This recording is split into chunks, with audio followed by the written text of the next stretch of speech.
The air is soft. It is the soft air of early evening, when the sun has dipped below the hill, but the sky still holds its light, a pale, luminous blue fading to lavender at the edges. It is the hour of in-between. The daybirds have fallen silent, their songs tucked away with the last of the sunlight. The night insects have not yet begun their chorus. There is a pause, a held breath, a perfect peaceful silence, and in this silence you are in a garden. Not a grand garden, not one with fountains and sculpted hedges. A simple garden, a remembered garden. Perhaps it was behind a house you knew long ago, a patch of earth that was loved into life. You are standing on a path made of old, worn bricks. They are not straight, these bricks. They have settled into the earth over the years, each one a little tilted, moss growing in the cracks between them. They are warm underfoot, even now holding the last of the day's heat. You can feel that gentle warmth through the soles of your shoes, a comforting, grounded warmth. Let us walk this path, slowly. There is no hurry. The only purpose is to be here, to see, to remember. To your left, there are hollyhocks. Tall, stately, they stand like quiet sentinels along the fence. Their flowers are mostly done now, but a few remain ruffled cups of pink and white and deepest crimson, like scraps of old-fashioned crinoline. Their stalks are rough and hairy, strong enough to have weathered summer storms. You reach out and touch one. It feels dry, like parchment, real, solid, and their scent. It is faint now, but if you lean close, you catch it. A dusty, sweet, almost peppery scent, the scent of high summer, preserved here in the twilight. You close your eyes for a moment and breathe it in. It is a scent that does not travel. You must come to the garden to find it. You must be still to know it. Now look to your right. Here is the herb patch, the mint sprawling and generous spilling over the edge of the brick path. You brush your hand lightly over its leaves, and instantly the air is filled with its cool, sharp perfume.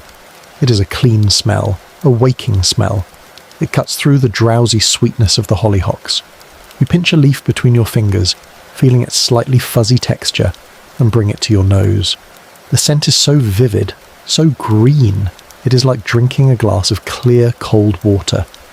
Next to the mint, the rosemary grows in a gnarled, woody bush. Its needles are dark green, like a pine tree's, but softer. You run a sprig through your fingers, and it releases its pungent, piney aroma. It is the smell of roast potatoes, of Sunday dinners, of warmth from an oven. It is a robust, honest smell. And next to that, the thyme, a low, matted carpet of tiny leaves. You have to kneel down to appreciate it. You press your palm flat against it. It is springy and resilient. Its scent is softer, earthier, a whisper compared to the declaration of the rosemary. You stand up, brushing a bit of soil from your knee. The light is changing again. The lavender in the sky is deepening, and a single, bright star appears just above the line of the roof. It is Venus, the evening star. It winks once, clearly, as if to say, I am here, I am always here. And as the first star appears, another light kindles, a soft golden light from the kitchen window. Someone has lit a lamp inside. It spills out in a gentle square onto the darkening grass. It is not an electric light, this one in your memory. It is the light of an oil lamp, or perhaps a kerosene lamp, with a round, milky glass globe. It has a heartbeat. It flickers just slightly, a living, breathing light. It promises warmth. It promises home. From this lighted window, a new scent drifts out to meet you in the garden. It is the scent of onions being gently fried in butter. A simple, foundational smell. It is the beginning of a soup, perhaps, or a stew. It is the smell of care, of someone in the kitchen, moving slowly, deliberately, preparing the evening meal. The soft sizzle reaches your ears, a quiet, friendly sound. You decide to go inside. You turn from the path, your feet knowing the way even in the gathering dark. You step onto the back porch. It is a wooden porch, its boards worn smooth by generations of feet. It creaks, a specific creak. The third board from the door always sings out a low, groaning note when you step on it. It is a familiar song. You've heard it 10,000 times. It is the house saying hello. You open the screen door. It has a spring that groans and then sighs as it closes behind you with a gentle thwump. The sound of summer evenings, the sound of childhood. And now you are inside. The warmth envelops you. It is a different warmth from the brick path.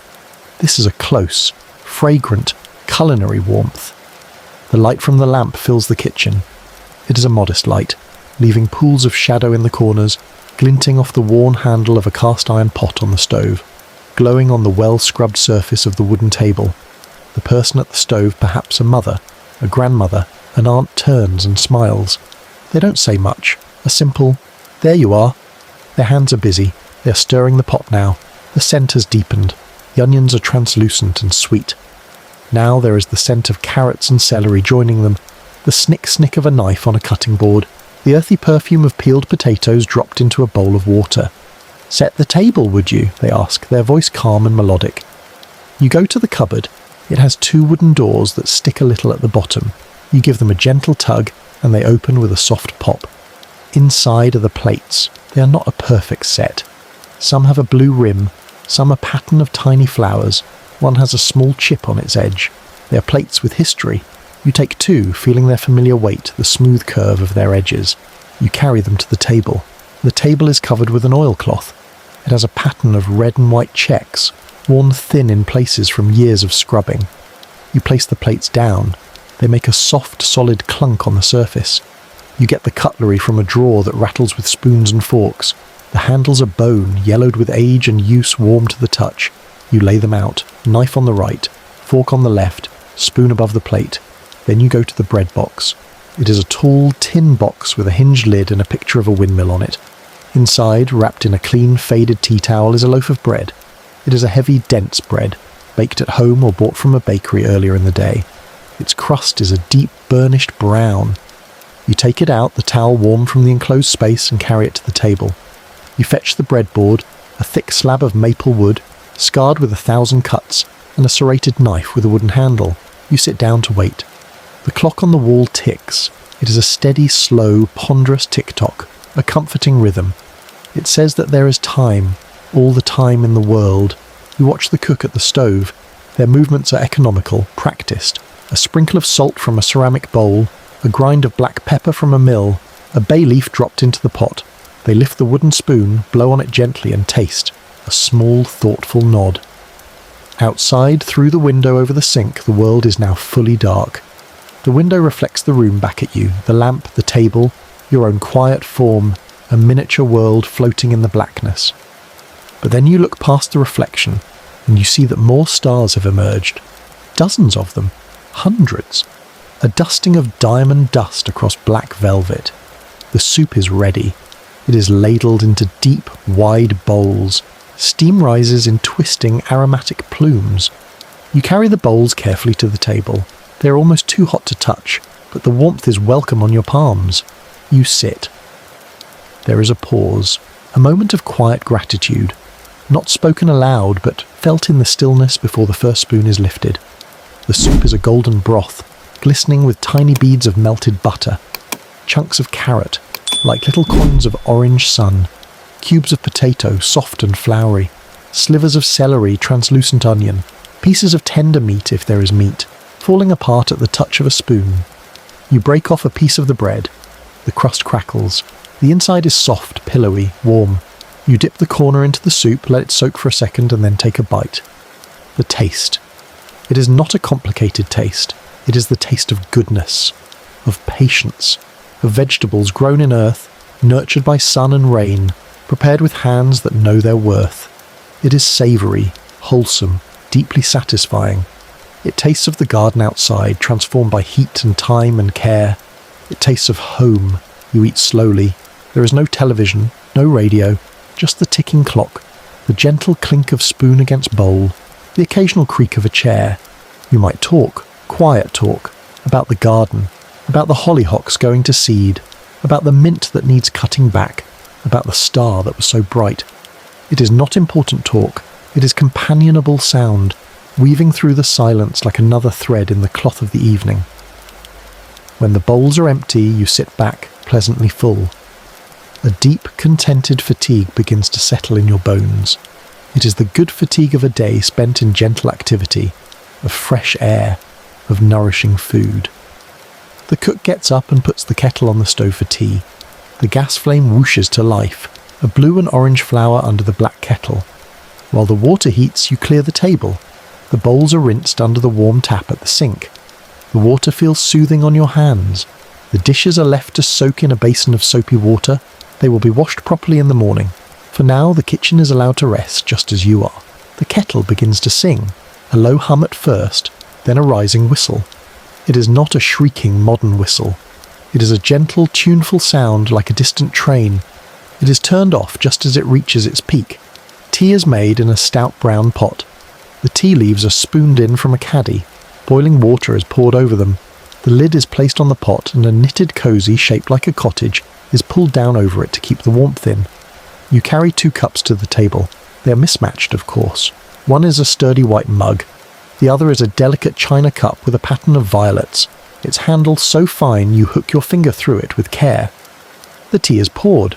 It is a dark amber stream. The scent of it, Earl Grey, perhaps, or a simple black tea mingles with the lingering smells of soup and herbs. You add a spoon of honey from a jar, watching the golden swirl dissolve into the depths. You sip the tea. It is hot, almost too hot, but the warmth travels all the way down, spreading through your chest. You hold the cup in both hands, savouring the heat. The evening settles around you, deeper and deeper. The tick of the clock seems slower now. The shadows in the corners are complete. Eventually the tea is finished. The cups are set aside. The lamp is turned down, its flame shrinking to a tiny blue-hearted jewel before it is extinguished, leaving the room in darkness save for the starlight from the window. It is time for bed. You make your way from the kitchen, through the dark living room where shapes of furniture are familiar lumps, up the stairs. Each step has its own sound. The 5th one squeaks. You know them all. It is a melody you climb. In your room, the moon is shining in. It is a quarter moon, a silver sliver, but its light is enough to see by. It casts the pattern of the window frame onto the floor. You don't turn on a light. You get ready for bed by moonlight. The routine is simple, automatic. The feel of cool water on your face, the softness of a worn flannel towel, the familiar weight and slide of a nightgown or pyjamas, soft from countless washings. The bed is already turned down. The sheets are cool and crisp, smelling of fresh air and sunshine. They were dried on the line that very afternoon. You slide in between them. The mattress is firm, yielding just enough. The pillow is plump, filled with feathers perhaps, and it cradles your head with a gentle whoomp. You pull the blankets up. There are layers, a sheet, a light cotton blanket, a heavier wool blanket at the foot of the bed just in case. The weight is comforting. It feels like being tucked in, like being safe. You lie on your back and look at the square of the window. The silver moon has moved a little. A cloud, thin as a veil, passes across it, dimming its light for a moment before moving on. An owl calls far away in the woods, a long, low, questioning call. Hoo, hoo. And then the answer, from another direction. Hoo, hoo, hoo, hoo. A conversation in the night, a peaceful conversation. Your eyelids are heavy. The images of the day play across the darkness behind them. The hollyhocks against the fence, the warm brick path, the golden light from the kitchen window, the steam from the soup, the feel of the teacup in your hands. They are not sharp images. They are soft, watercolour memories, blurring at the edges, blending into one another. Your breathing deepens, slows. It begins to match the slow, steady tick of the clock downstairs, which you can just barely hear through the floorboards. Your heartbeat slows with it. A deep, quiet peace fills you from your toes to the top of your head. You're here, you're safe, you are home. The garden is sleeping outside, the house is sleeping around you. The world is holding its breath in the beautiful, silent night. You drift, on the scent of mint and rosemary, on the memory of warm bread, on the sound of an owl's call, drifting down into soft, dark, welcoming sleep. Poor. The narrative continues in this deeply detailed, sensory-rich and repetitive style, seamlessly flowing from one nostalgic scenario to another without break. The following are continuations of the same script, expanding to meet the word count.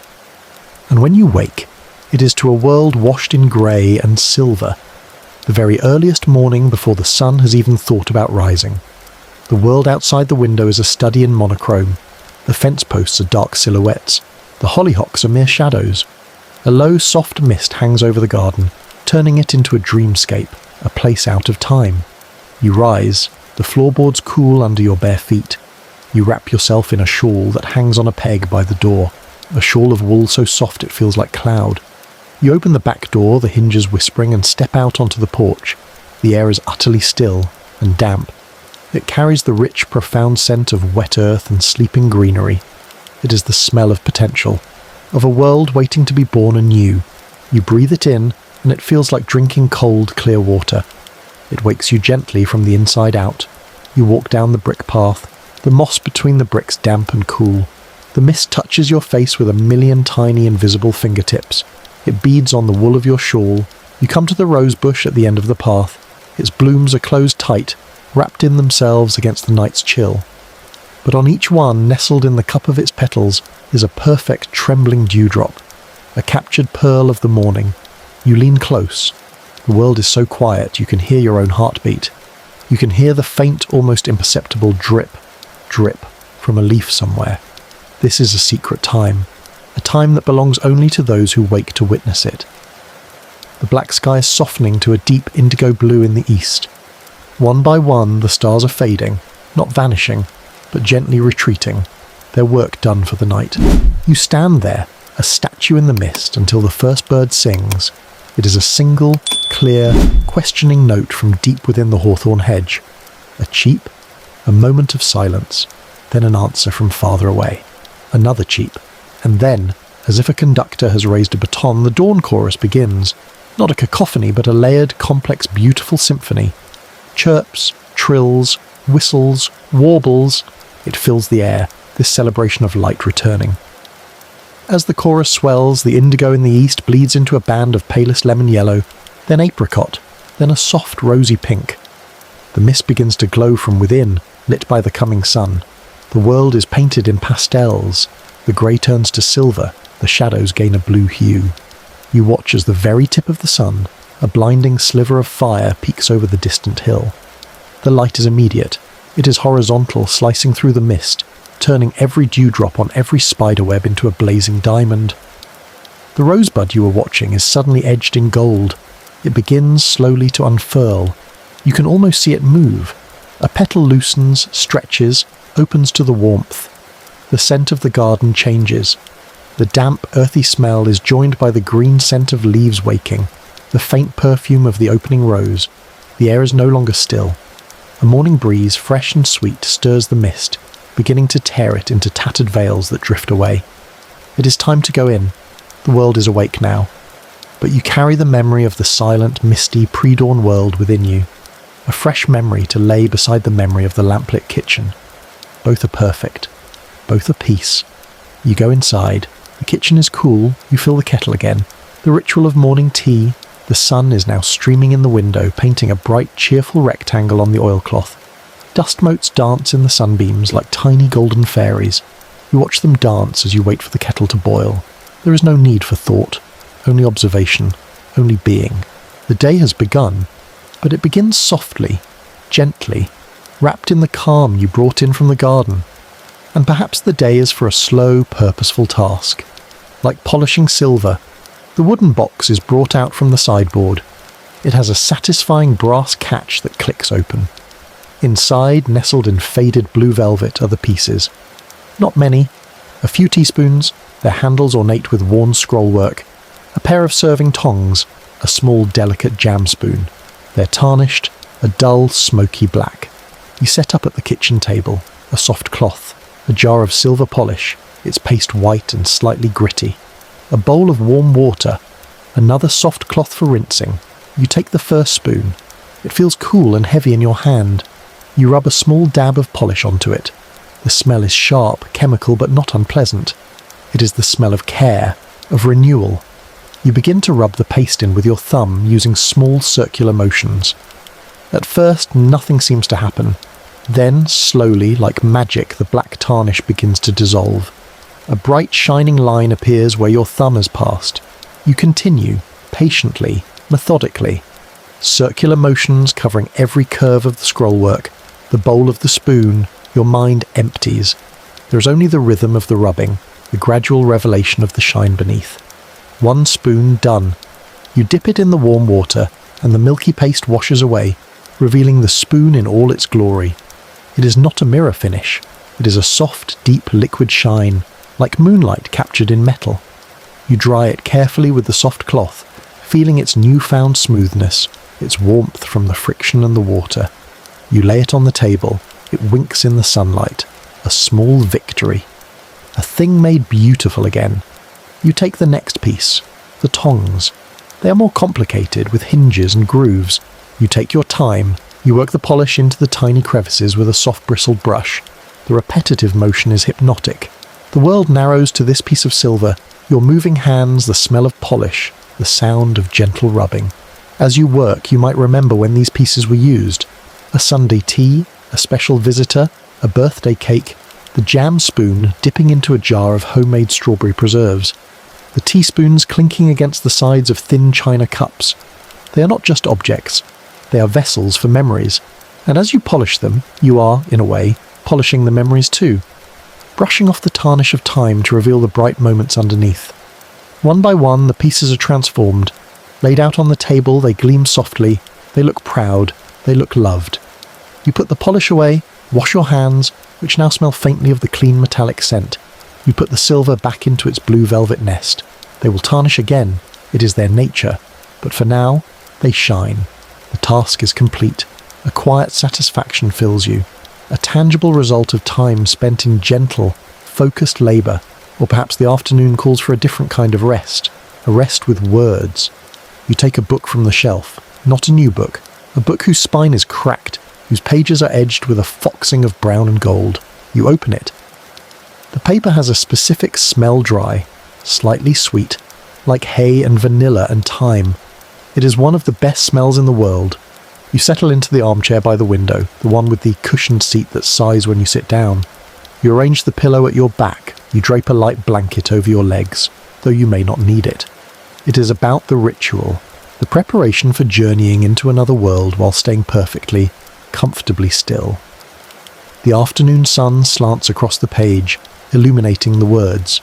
The typeface is old-fashioned, with delicate serifs. The chapters are long, the descriptions are lavish. You begin to read. The story is familiar. You have read it before, many years ago. But returning to it is like visiting an old friend. You know what will happen, and that knowledge is a comfort, not a spoiler. It allows you to savour the language, the turns of phrase, the well-drawn characters. You read slowly. There is no rush to finish. You pause sometimes to look out the window at a bird on a branch, or to let a particularly beautiful sentence echo in your mind. The words wash over you. They are not exciting, not in a heart-pounding way. They are rich. They are deep. They are like the soup from last night, nourishing, wholesome, satisfying. Your eyelids grow heavy. The book rests on your chest, rising and falling with your breath. You are not quite asleep, but you are not fully awake.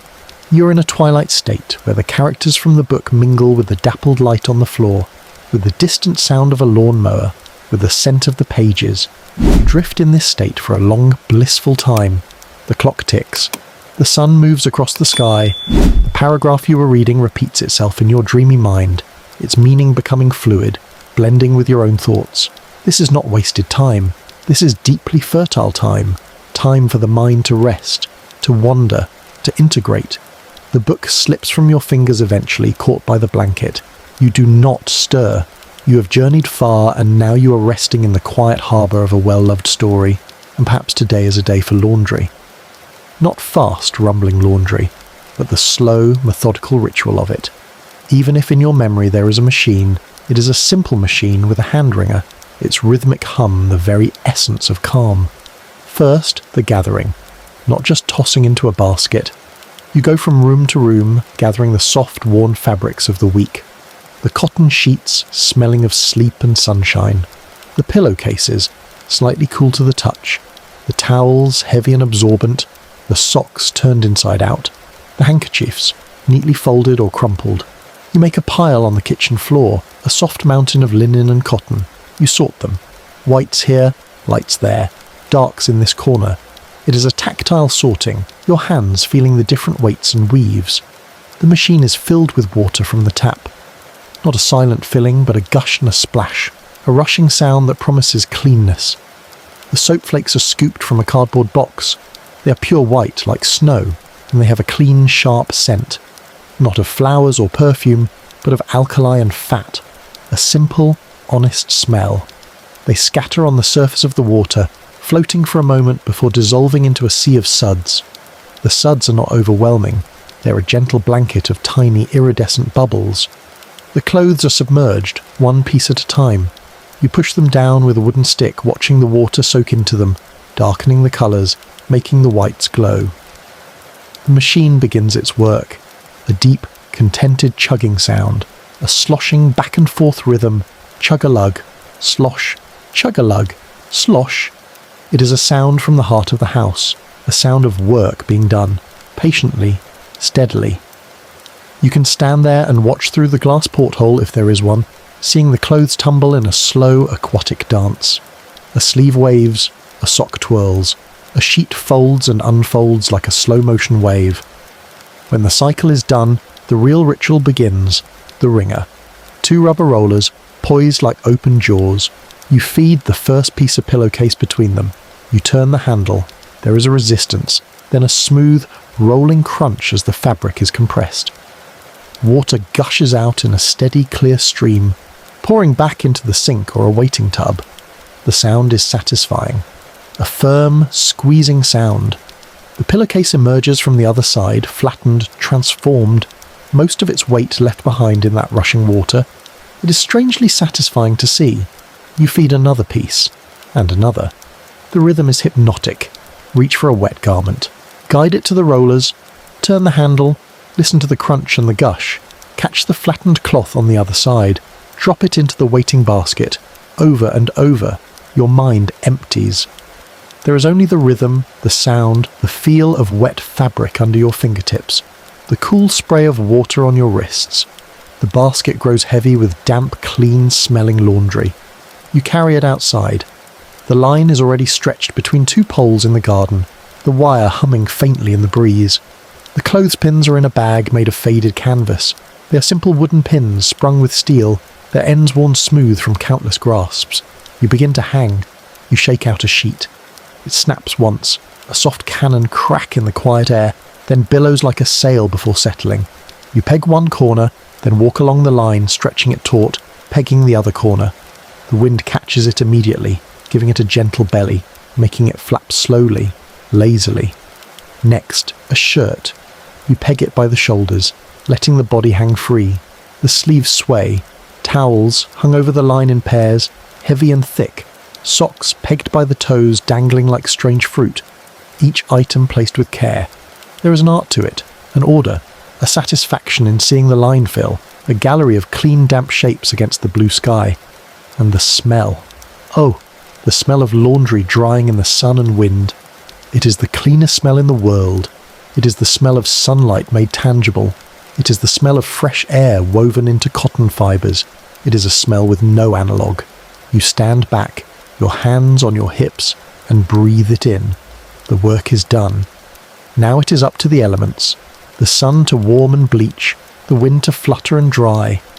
You can spend an afternoon just watching the laundry dance, the slow, graceful billow of a sheet, the frantic jigging dance of a sock in a sudden gust, the way the shadows of the clothes move across the grass below, a silent shifting play of shapes. It is a peaceful, purposeless observation, a meditation on wind and water and light. Later, when the shadows grow long and the laundry is crisp and dry, you take it down. This is another quiet ritual. The clothespins go pock, pock, pock as you release them into the bag. The dry fabric has a different sound, a stiff, papery rustle. It is warm from the sun. You fold as you go, sheets folded into precise rectangles, the warmth trapped inside. Towels folded into soft, fluffy squares, shirts smoothed, sleeves tucked. The basket fills again, but now it is a basket of warmth and sun and profound cleanness. Carrying it inside, you place the basket in the middle of the living room floor. The scent of sun-dried cotton fills the room. You might sit on the floor to fold the final pieces, the warmth of the fabric on your lap. This is the completion, the cycle. From the dirty pile to this pristine, fragrant stack. A simple, good work, a tangible result. Your hands are slightly rough from the water, your arms tired, but it is a good tired. A tiredness that comes with visible, fragrant accomplishment. You put the stacks away in drawers and cupboards. The linen closet now smells like a sunny field. The drawer of handkerchiefs is infused with the light. For days, every time you pull out a towel or slip into a bed made with these sheets, you will get a faint whisper of that sun and wind smell. A reminder of a quiet day, of patient work, of the simple, elemental goodness of clean things dried by sun. Or perhaps the mind turns to a different task, the mending. A wicker basket sits by the chair, filled not with laundry but with waiting repairs. A sock with a worn-through heel, a shirt with a loose button, a tear in an otherwise good apron. You bring the basket into the circle of lamplight. You select the first item, the sock. It is soft, its wool worn thin in places, but the heel has given way entirely, a neat little hole. You find the darning egg a smooth, wooden, egg-shaped tool worn dark from use. You slip it inside the sock so the hole is stretched over the curved surface. It feels solid, reassuring in your hand. From a tin, you select a skein of wool. Not a perfect match. The sock is faded from many washes, but a near match, a shade that speaks of kinship rather than uniformity. You cut a length with small, sharp scissors. The sound is a clean snip. You thread a darning needle. Its eye is large, its point blunt. The yarn passes through the eye, a soft, fibrous thread. You begin. The first stitch is an anchor, just beyond the hole. You create a framework of long, loose stitches running across the gap, like the warp on a tiny loom. Then you begin to weave, under and over, under and over. The needle moves in a slow, steady rhythm. The yarn, slightly rough under your fingers, passes through the old fabric, building a new web, a new patch of strength. It is not about making it invisible, it is about making it whole. The new weave will be slightly thicker, a visible testament to care, to the act of preserving rather than discarding. Your breathing slows to match the rhythm of the needle. In, as the needle goes through, out, as you pull the yarn taut. The world shrinks to this small illuminated circle, your hands, the sock, the weaving yarn. There is a deep satisfaction in watching the hole slowly close, transformed from a void into a dense, neat patch. When it is done, you trim the ends, rub the patch between your fingers. It is firm, strong. The sock has been given more life. It is a small victory against entropy. Next, the button. It came loose, but you saved it. A small pearl-like disc in the bottom of the basket. You find the spot on the shirt where it belongs. The tiny crossed thread still marking its place. You thread a finer needle with ordinary thread, doubling it, knotting the end. You position the button. The first stitch goes down through one hole, up through the opposite, pulling it snug. You create a small, neat cross of stitches on the surface. But the important part is the shank. You don't pull it too tight against the fabric. Instead, after a few stitches, you wind the thread several times around the stitches between the button and the cloth, creating a tiny, strong stem. This allows the button room to move, to sit properly when the fabric is pulled. It is a small piece of wisdom passed down, this making of a shank. The final knot is tiny, secure. You snap the thread with a tug. The button is firm. It will not come loose again soon. This is slow work, quiet work. The clock ticks. The lamp hums faintly. Each completed repair is a small sigh of contentment. You are not creating anything new. You are honouring the old. You are saying, you are still useful. You are still loved. I will take the time to keep you. In a world of rushing and replacing, this act of mending is a quiet rebellion, a statement of patience, of sustainability before the word was ever coined. The basket empties, slowly. The pile of mended things grows. There is no fanfare.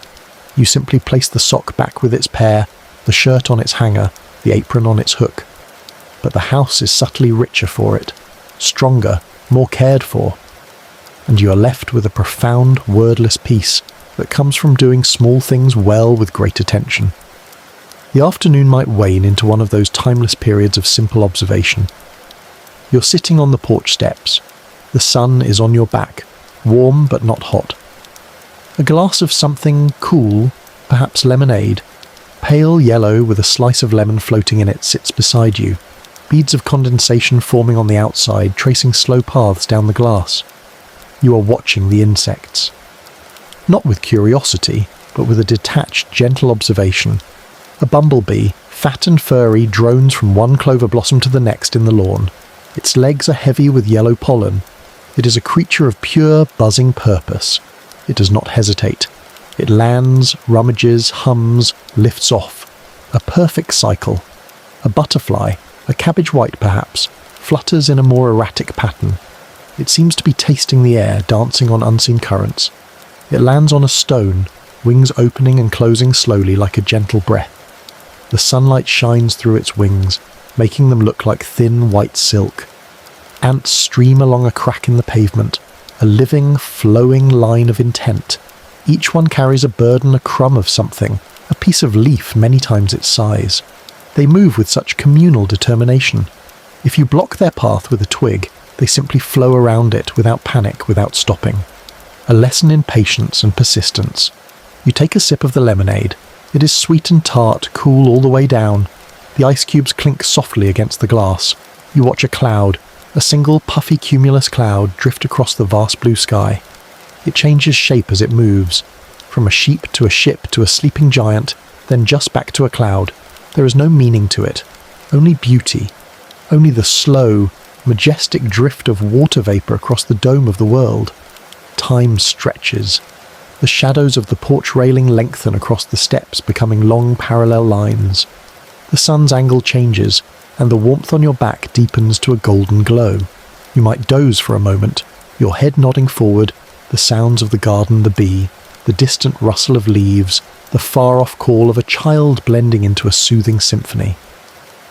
This is not sleep, not quite. It is a surrender, a letting go of the need to do, to think, to be anything other than a living part of this quiet, sun-drenched moment. You are a stone in a stream of time, and the world flows around you, gentle and clear. The warmth, the scents, the tiny lives of the garden, the vastness of the sky, they all exist, and you exist within them, peacefully, perfectly. And as the evening approaches once more, there might be a different ritual.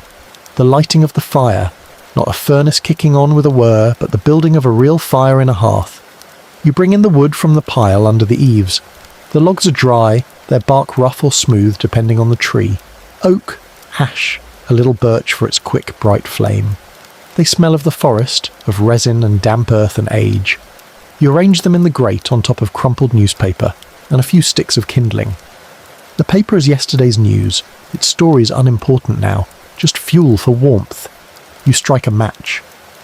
The sound is a sharp, crisp scritch. A sudden, pungent smell of phosphorus fills the air for a second. The match flares, a tiny wavering sun in your hand. You touch it to the newspaper. A corner blackens, curls, then a bright yellow flame leaps up. It catches the kindling with a cheerful crackle. For a moment, there is just the papery, quick burn. Then a tendril of smoke finds the dry bark of a small log. It hesitates, then a tiny, determined flame begins to lick along its edge. You kneel there, watching. This is the crucial moment. The birth of the fire. You might blow on it gently, cupping your hands to guide your breath, feeding the newborn flames with air. They grow stronger, bolder. They embrace the kindling, which now snaps and pops, sending tiny sparks up the chimney like orange fireflies. Then, the first log truly catches. The flame wraps around it, consuming the bark, finding the heartwood. The sound changes from a crackle to a steady, deep, contented roar. A wave of heat rolls out, touching your face, your hands. It is a primal, welcoming heat.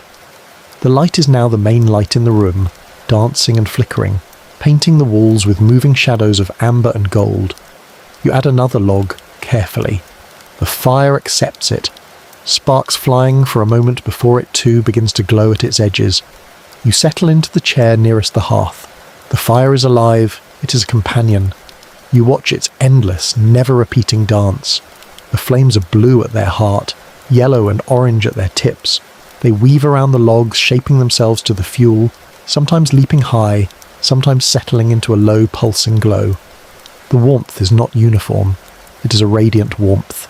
Your front is toasted, your back remains cool. You turn slightly, like a rotisserie, soaking it in. The scent is now the pure scent of wood smoke, a scent that feels ancient, comforting, woven into human DNA. It is the scent of safety, of community, of stories told in the dark. You might have a simple task here, by the fire, shelling peas into a bowl. The peas emerge from their pods with a soft pop, a bright green rain into the white ceramic. Or perhaps you are simply holding a cup, watching the flames, thinking of nothing at all. The fire does the thinking for you. Its dance is a narrative without words. Its crackle is a conversation you don't need to follow. As the night deepens outside, the fire becomes the world. The room beyond the circle of its light disappears into shadow. The sounds of the house settle. The fire sighs as a log shifts, sending a cascade of embers down into the bed of ash. The embers glow, a miniature city of red and orange coals pulsing with heat. This is the best part, the steady, enduring heat of the embers. You might push them together with a poker, creating a nest of warmth that will last for hours. Your eyes grow heavy watching the pulsing coals. The warmth seeps into your bones. The gentle rhythmic sound of the burning logs is a lullaby older than language. You are warm, you're safe, you are held in the ancient embrace of flame. The fire will guard your sleep. It will burn down to a bed of white ash, but its warmth will linger in the stones of the hearth, in the very air of the room, a promise that the cold is kept at bay, that light and warmth are just a match strike away.